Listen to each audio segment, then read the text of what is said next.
몇 년 전부터 제로 열풍인 것 같아요. 하지만 제로 칼로리 음료도 많이 드시면 해로울 수 있습니다. 사망률의 위험이 각각 4%, 8%, 13%까지 증가할 수 있다는 연구 결과가 존재합니다.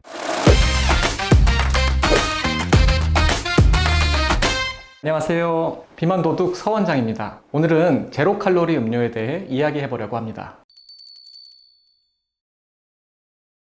몇 년 전부터 제로 열풍인 것 같아요. 제로 슈거, 제로 칼로리 이런 제품들이 너무나도 많아요. 각종 탄산음료나 술, 과자들도 제로 타이틀을 달고 나오는 것들이 많더라고요. 하지만 이런 제품들이 정말 0칼로리는 아니고요. 식약처 표시 기준상 칼로리가 100ml당 4kcal 미만이라면 무열량으로 표시가 가능하기 때문에 이런 제로 타이틀을 달고 상품화가 이루어진 거예요. 설탕이 함유되어 있지 않아서 제로 슈거인 것이고요. 설탕을 사용하지 않고 단맛을 내기 위해 대부분 인공 감미료가 포함되어 있어요.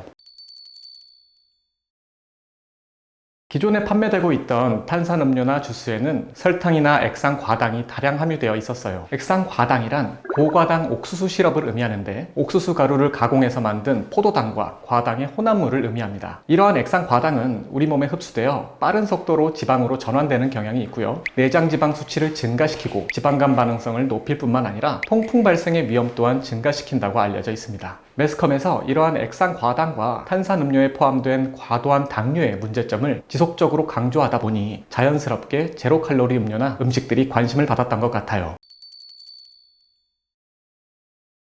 당류는 탄수화물의 가장 작은 구성 단위이고요. 단당류와 이당류의 총량을 의미합니다. 단당류는 포도당, 과당, 갈락토스로 분류할 수 있고요. 이당류는 단당류가 2개 모인 걸 의미하는데 대표적으로 설탕이나 물엿을 생각하시면 돼요. 세계보건기구에서는 하루 총 에너지 섭취량의 10% 이내의 당류 섭취를 권장하고 있어요. 만약 하루에 2000kcal의 음식을 섭취한다고 가정했을 때 200kcal 미만으로 당류 섭취량을 제한해야 한다는 것이죠. 탄수화물 1g당 4kcal의 에너지를 저장할 수 있기 때문에 양으로 계산하면 50g, 즉 티스푼으로 12스푼가량의 설탕까지만 허용한다는 거예요. 이러한 당류가 문제가 되는 이유는 체내에 흡수되어 빠르게 혈당을 높이기 때문이에요. 혈당 스파이크 현상을 유발하게 되는데 이렇게 급격하게 증가된 혈당은 인슐린이라는 호르몬에 의해서 빠르게 지방의 형태로 축적되기 시작합니다. 이러한 혈당 스파이크 현상과 인슐린 분비량이 급격히 증가하는 인슐린 스파이크 현상이 지속적으로 반복되다 보면 인슐린의 분비 기능과 작용 기능이 모두 떨어지게 되는 인슐린 저항성이 나타나게 되고 결국 당뇨병이나 비만병으로 이어질 수 있습니다. 보통 글루코스 인슐린 모델을 설명할 때 주로 열쇠와 자물쇠로 예를 들어서 설명합니다. 탄수화물을 섭취하게 되면 입과 식도, 위, 소장을 거치면서 점차 포도당이라고 하는 최종 대사산물로 소화가 이루어지게 됩니다. 포도당이 소장에서 혈관으로 흡수가 되면 혈당이 증가하게 되는데 이러한 혈당은 인슐린이라고 하는 호르몬이 있어야지만 근육세포나 간세포, 지방세포 안으로 들어갈 수 있어요. 자, 여기서 포도당을 세포라는 문 안으로 들어갈 수 있게 만드는 이 열쇠 역할을 만드는 것이 바로 인슐린이고요. 세포문에 달린 자물쇠 역할을 하는 것이 바로 인슐린 수용체예요. 인슐린이라는 열쇠가 인슐린 수용체라고 하는 자물쇠를 열어야지만 세포문이 열리면서 포도당이 세포 내부로 들어갈 수 있게 되는 것이에요. 적당한 양의 탄수화물이 우리 몸에 들어와 서서히 혈당을 올리게 되고 적당량의 인슐린 분비가 이루어지게 된다면 우리 몸에서는 정상적인 대사 과정이 이루어질 테지만 급격히 혈당이 높아지게 된다면 혈당을 빠르게 조절하기 위해 인슐린이라는 열쇠가 과도하게 분비가 될 것이고 하나의 자물쇠 안에 수많은 인슐린 열쇠가 급하게 작용을 하려다 보니 문이 열리긴커녕 점차 이 자물쇠가 고장이 나겠죠. 인슐린 수용체가 고장이 나는 거예요. 이것을 인슐린 저항성이 나타난다고 표현하는 겁니다. 이게 바로 제2형 당뇨병의 발생 기전이기도 합니다.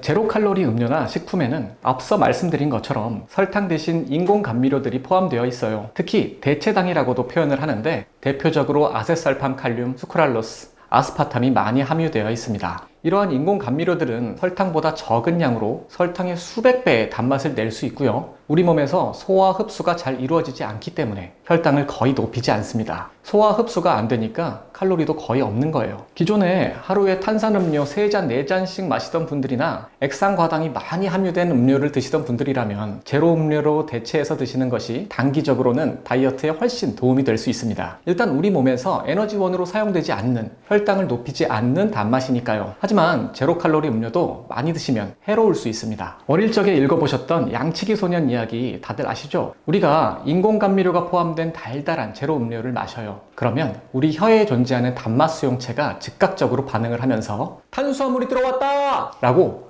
위장과 뇌로 신호를 보냅니다. 그러면 우리 몸에서는 실제로 탄수화물이 들어온 줄 알고 혈당을 조절하기 위해 인슐린이라는 호르몬을 분비하게 됩니다. 급격하게 혈당이 오를 것을 대비해서 인슐린이라는 열쇠를 미리 만들어 놓는 것이죠. 이렇게 열쇠도 미리 만들어 놓고 급하게 자물쇠를 열어서 포도당을 세포 안으로 이동시킬 준비를 다 해놓았는데 알고 보니까 진짜 탄수화물이 아니었던 겁니다. 포도당이 아니라 대체당이었기 때문에 혈당이 오르지 않았던 거죠. 이런 식으로 반복적으로 우리가 달달한 제로 음료를 마시고 혀가 단맛을 느끼며 양치기 소년처럼 뇌와 위장으로 탄수화물이 들어왔다는 거짓 신호를 보내게 된다면 인슐린이라고 하는 열쇠도 미리 만들어 놓지 않을 것이고요. 인슐린 수용체라고 하는 자물쇠 또한 점점 헐거워지고 망가져 갈 거예요. 실제로 탄수화물이 들어왔을 때, 혈당이 급격하게 높아졌을 때 정상적으로 혈당 조절이 불가능하게 되는 것이죠. 세포문을 열 수 있는 인슐린 열쇠와 자물쇠가 모두 고장이 난 상태니까요. 즉, 인공 감미료가 포함된 제로 음료를 오랜 기간 많은 양을 섭취할 경우에는 이런 식으로 인슐린 저항성을 초래하여 당뇨병이나 비만병을 발생시킬 가능성이 높다는 연구 결과들이 많습니다. 뿐만 아니라 인공 감미료의 과도한 섭취는 장내 미생물 균형을 무너뜨려 유익균의 감소를 초래할 수 있어 오히려 살이 찌기 쉬운 체질로 변화될 수 있다는 연구 결과 또한 존재합니다. 실제 2022년 세계보건기구에서 발표한 리포트에 따르면 인공 감미료가 포함된 제로 칼로리 음료를 6개월 미만으로 섭취하였을 때 체중이 0.7kg가량 감소하는 효과를 보였으나 장기간 섭취하였을 때는 오히려 제로 칼로리 음료 비섭취군에 비해 비만병의 발생 위험이 76%가량 증가했다고 합니다. 또한 제로 칼로리 음료를 하루 1잔 이내로 섭취한 경우에는 사망률이나 심혈관 질환 발생 가능성을 유의미하게 증가시키지 않았지만 하루에 1.5잔, 2잔, 2.5잔으로 점차 섭취량을 늘리게 된다면 사망률의 위험이 각각 4%, 8%, 13%까지 증가할 수 있다는 연구 결과가 존재합니다. 이러한 모든 연구 결과들을 토대로 결론적으로 말씀드리자면 제로 칼로리 음료는 하루에 1잔까지만 드세요. 제로 칼로리 음료 내에 포함된 인공 감미료가 인체 건강에 미치는 구체적인 영향이나 정확한 작용 기전들이 아직 완벽하게 밝혀지지 않았고, 그리고 장기적인 연구 결과 또한 부족한 상태이기 때문에 가급적 주의를 기울이면서 하루 1잔 정도까지만 드시는 것을 추천드립니다. 오늘은 제로 칼로리 음료에 대해 상세하게 이야기를 나누어 보았는데요. 시중에 판매되고 있는 수많은 제로 음료와 제로 식품들의 함정에 빠지지 마시고 현명한 소비와 현명한 섭취를 하셨으면 합니다. 지금까지 비만도둑 서원장이었습니다.